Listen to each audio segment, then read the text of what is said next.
Where is the ongoing war in the Middle East headed? Can Israel survive when it seems the whole world is lined up against it? And many chant from the river to the sea, meaning there can be no Israeli state. Drive all the Jews out from the Jordan River to the Mediterranean Sea. In what way will events in the Middle East affect you and your family? Can you know? And what about Europe, where there's still a very real war being waged by Western nations against Russia and its allies, China, North Korea, and Iran? Is it possible to know the future, and if so, how?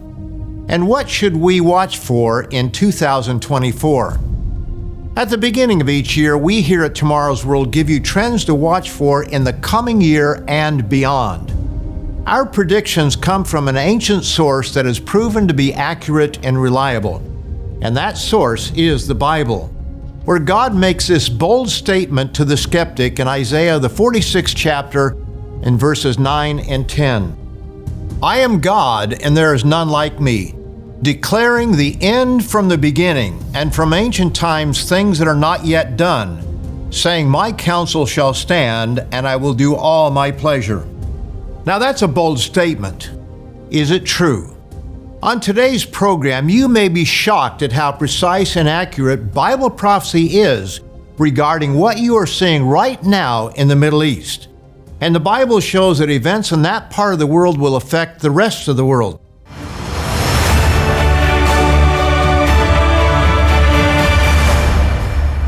A warm welcome to all of you from all of us here at Tomorrow's World. On today's program, I'll be giving you 5 trends to watch for in 2024 and beyond, especially in the Middle East. Thousands of years ago, the Bible foretold what you see in living color in today's news. None of us here at Tomorrow's World are prophets, but we can read what the biblical prophets, under inspiration from God, foretold. How can we be so certain about the Bible as a reliable source for future events? Answer: no human could so accurately tell what would happen thousands of years in advance. Do you doubt that? Well, tell me this. What will happen 2,000 years from now, in the year 4024? Pick any nation, any city, any people, and make your prediction. And what about 3,700 years from now? Where will the Jews be then? Will they have a country they call their own? What about Germany or the United States? What about cities such as New York, London, Berlin, or Jerusalem? Give it your best shot and see if you can match God for precision and accuracy. Not that you'll be alive in the flesh to know what happens, but I think you get the point. Making predictions that far into the future is impossible apart from God. Based on Bible prophecy, let's review what I said last January as we looked ahead to 2023. Trend number 1. The crisis in Europe will continue until a strong man arises to bring 10 kings together. And just as there were 2 legs and feet in Nebuchadnezzar's image, so there will be 2 legs in this combine of nations. So trend number 2, watch for a geopolitical realignment in the next few years between Eastern and Western Europe. The invasion of Ukraine moved countries such as Germany to begin rearming, something we've predicted for decades. Several U.S. presidents put pressure on Germany to do more militarily, but to no avail. The invasion did it in a matter of hours. These 2 predictions will come to pass. A strong man will rise up in the very near future and bring together 10 nations or leaders in Europe, and this implies a geopolitical realignment. Therefore, watch Europe, as there will likely be surprises along the way. After giving those 2 trends to watch in Europe, I then shifted to the Middle East and to what to expect where you may live.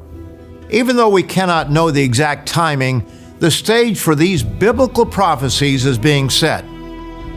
But also, let's not forget what is happening in the Middle East. Jerusalem is at the center of many Bible prophecies. So trend number 3, expect greater tension in the Middle East between Israel and her neighbors. But what about where most of you live who are watching this telecast? Expect trend number 4. More chaos, confusion, division, and disasters, man-made and natural, for America and the British-descended peoples. Yes, when you think it can't get any worse, 2023 may once again prove that notion wrong. The United States, Britain, Australia, Canada, and other British-descended peoples are on a downward spiral. And unless we turn back to God, and we see no evidence of that, no elected leader will save us. We'll have ups and downs, but the trend will continue down. The last 4 years saw optimism for peace in the Middle East. The Abraham Accords brought normalization of relations between Israel and several of its neighbors. And both Saudi Prince Mohammed bin Salman and Prime Minister Benjamin Netanyahu were optimistic about normalizing relations between their two countries, possibly as soon as a few days or a few weeks. And U.S. National Security Advisor Jake Sullivan declared, "And the Middle East region is quieter today than it has been in 2 decades." Now, he did say that could change, and it did, only 8 days later with the barbaric attacks by Hamas. More than 3,700 years ago, the grandson of Abraham brought his 12 sons to him and said, "Gather together that I may tell you what shall befall you in the last days." In the last days is specific. But it's doubtful that Jacob, whose name was changed to Israel, had any idea how far into the future that would be. Apart from a revelation from God, no human being could possibly know what to expect of his progeny so far into the future. Now here's the prophecy for his son Judah, meaning the Jews. "Your hand shall be on the neck of your enemies. Judah is a lion's whelp. From the prey, my son, you have gone up. He bows down, he lies down as a lion, and as a lion, who shall rouse him? The scepter shall not depart from Judah, nor a lawgiver from between his feet, until Shiloh comes, and to him shall be the obedience of the people." Note that the promised lawgiver, that is the Messiah, would come from the Jews, and he did 1,700 years later. Many recognize this, but what about the part that describes the time of the end when the Jews would be as a lion that is best not roused? Is that not the history of the last 75 years and what we see even now? Dear friends, there are even more specific prophecies that were given 2,500 years ago by the prophet Zechariah. Notice what God foretold through him in chapter 12 and verses 2 and 3. "Behold, I will make Jerusalem a cup of drunkenness to all the surrounding peoples, when they lay siege against Judah, that is the Jews, and Jerusalem. And it shall happen in that day that I will make Jerusalem a very heavy stone for all peoples. All who would heave it away will surely be cut in pieces, though all nations of the earth are gathered against it." Consider how specific and remarkable this passage is.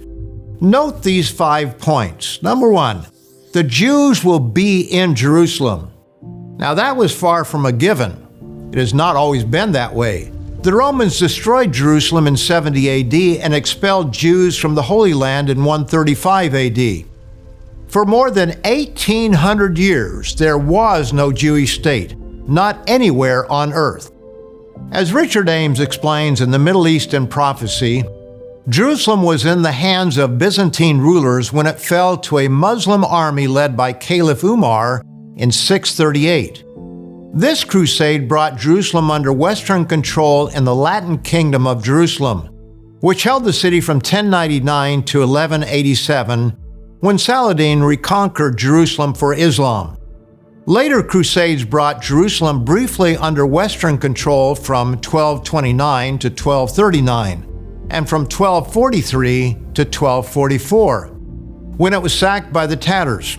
In 1247, the city fell to the Egyptian Mamluks, under whose control it remained until 1517, when Ottoman Sultan Selim I conquered the city. In 1917, the British took control, and through a series of events, the Holy Land was partitioned. giving the Jews a portion of it. They declared their independence to form a Jewish homeland in 1948. Arab neighbors immediately attacked and tried to drive the Jews out, but the lion rose up and prevailed. So while we may take it for granted that there is a Jewish state on the eastern end of the Mediterranean, it was not always so, not from 135 AD until 1948. But what else do we learn from Zechariah? Number 2, and it shall happen in that day that I will make Jerusalem a very heavy stone for all peoples. Now, is that true, my friends? When this was written, Christianity was more than 500 years in the future, and Islam nearly 600 years after Christianity. Yet today, Jerusalem is at the heart of 3 religions: Judaism, Christianity, and Islam. All lay claim to Jerusalem. It truly is a troublesome stone, the great sticking point in all peace talks. Number 3, all who would heave it away, that is, the heavy stone of Jerusalem, will surely be cut in pieces. Remember Jacob's prediction that in the last days Judah would be like a resting lion that is best not aroused? In 1967, Egyptian President Gamal Abdel Nasser threatened Israel by moving troops to Israel's border. Jordan and Syria would join the fight, but the Jews struck preemptively and defeated their enemies on all sides in a mere 6 days. In 1973, Israel's neighbors attacked on the most sacred Jewish holy day, Yom Kippur, when the Jews were weak from fasting. But once again, they cut their enemies in pieces. What's ahead in the Middle East as we enter 2024? What does the Bible have to say about it? As we're seeing quite a bit. So far, we've seen 3 lessons from Zechariah 12. Number 1, the Jews will be in Jerusalem. Number 2, Jerusalem would be a very heavy stone in the world. Number 3, all who would heave it away, that is, the heavy stone of Jerusalem, will surely be cut in pieces. Now let's look at another point from Zechariah 12. Number 4, though all nations of the earth are gathered against it, that is Israel. Are all nations gathered against the Jews? There are more United Nations resolutions condemning Israel than all other countries combined. And consider the massive demonstrations taking place all over the world against the Jews. In Russia, in China, in Germany, in France, in the United States, in Australia, and in Britain. The father of the Jews prophesied 3,700 years ago that they would be a powerful military force. They would be like a lion that is best not aroused. This is also confirmed in Zechariah 12 and verse 6. In that day I will make the governors of Judah like a fire pan on the woodpile, and like a fiery torch in the sheaves. They shall devour all the surrounding peoples on the right hand and on the left. But Jerusalem shall be inhabited again in her own place, Jerusalem. This has hardly been the Jewish history until the last 75 years. So we next read number 5, the Jews' ability to wield great military might.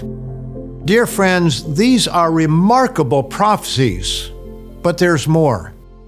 Despite their military prowess, there is coming a time in the near future when Jerusalem will be overrun by the Jews' enemies. What happened October the 7th, 2023 will happen in Jerusalem.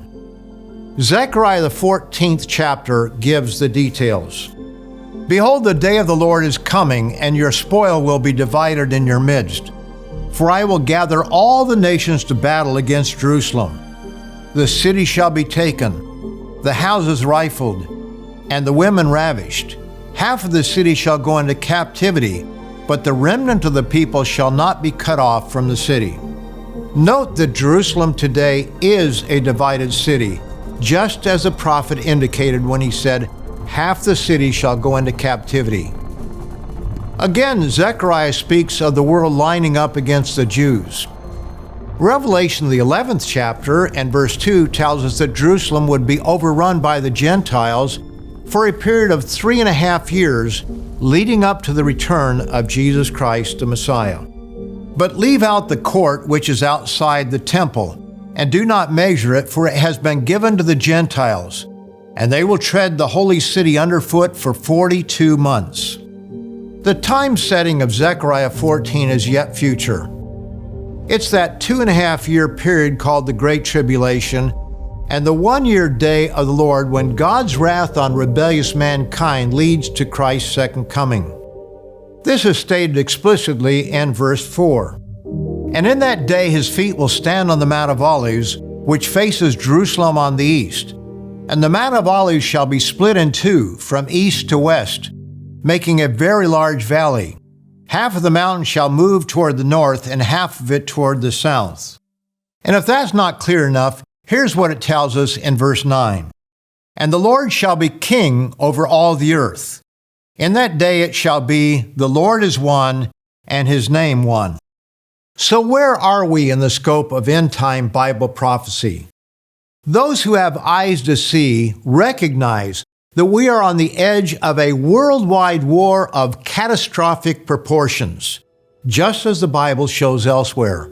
But take heed to yourselves, lest your hearts be weighed down with carousing, drunkenness, and cares of this life, and that day come on you unexpectedly. For it will come as a snare on all those who dwell on the face of the whole earth. Watch therefore, and pray always that you may be counted worthy to escape all these things that will come to pass, and to stand before the Son of Man. So here are trends to watch in 2024 and the immediate years ahead. Number 1, watch for increasing demand for international intervention and control over Jerusalem. World leaders are already wondering what to do in the aftermath of this current war. Who will administer Gaza, the West Bank, and yes, Jerusalem itself? Mr. Richard Ames writes in the Middle East in Prophecy, as violence escalates in the region around Jerusalem, watch for more world leaders to join in demanding international control of this ancient city held dear by Jews, Christians, and Muslims alike. Number 2, watch for the forming of what the Bible calls the King of the South, arising in the Middle East and northeastern Africa. The 11th chapter of Daniel gives a detailed history of intrigue and war between a king of the north and a king of the south. This interplay between the two covers a period of 2,500 years, all the way to the time of Christ's return. Verses 40 to 45 tell us how it will end. At the time of the end, the king of the south shall attack him, and the king of the north shall come against him like a whirlwind, with chariots, horsemen, and with many ships. And he shall enter the countries, overwhelm them, and pass through. He shall also enter the glorious land, and many countries shall be overthrown. But these shall escape from his hand, Edom, Moab, and the prominent people of Ammon. He shall stretch out his hand against the countries, and the land of Egypt shall not escape. He shall have power over the treasures of gold and silver, and over all the precious things of Egypt. Also the Libyans and Ethiopians shall follow at his heels. But news from the east and the north shall trouble him. Therefore he shall go out with great fury to destroy and annihilate many. And he shall plant the tents of his palace between the seas and the glorious holy mountain. Yet he shall come to his end, and no one will help him. Psalm 83 speaks of a coalition of nations who conspire together against Israel. Is this not the attitude that we see right now? They have said, "Come and let us cut them off from being a nation, that the name of Israel may be remembered no more. For they have consulted together with one consent. They form a confederacy against you." This coming confederacy will include Assyria, modern-day Germany, and the European beast power. This will be the king of the north. And this is why we say, number 3, watch Europe, especially Germany. Expect to see the formation of a German-led group of 10 leaders or nations that the Bible refers to as the beast. Number 4, watch for animal sacrifices to begin in Jerusalem. This does not require a temple. The Jews began sacrificing after returning from Babylonian captivity prior to building the second temple. And finally, number 5. Watch for a charismatic, miracle-working religious leader to rise up in Europe. We cannot know exactly when these events will happen, but according to Bible prophecy, they will. As we have seen on today's program, the Bible is very accurate and specific, and many prophecies are coming to pass right before our eyes. I hope you profited from this video. If you found it helpful and want to learn more, be sure to get your free study guide, The Middle East and Prophecy, by clicking the link in the description or going to twtv.org/east. We here at Tomorrow's World want to help you understand the world through the pages of the Bible. So be sure to like, subscribe, and hit the bell so you don't miss another video. Thanks for watching. See you next time.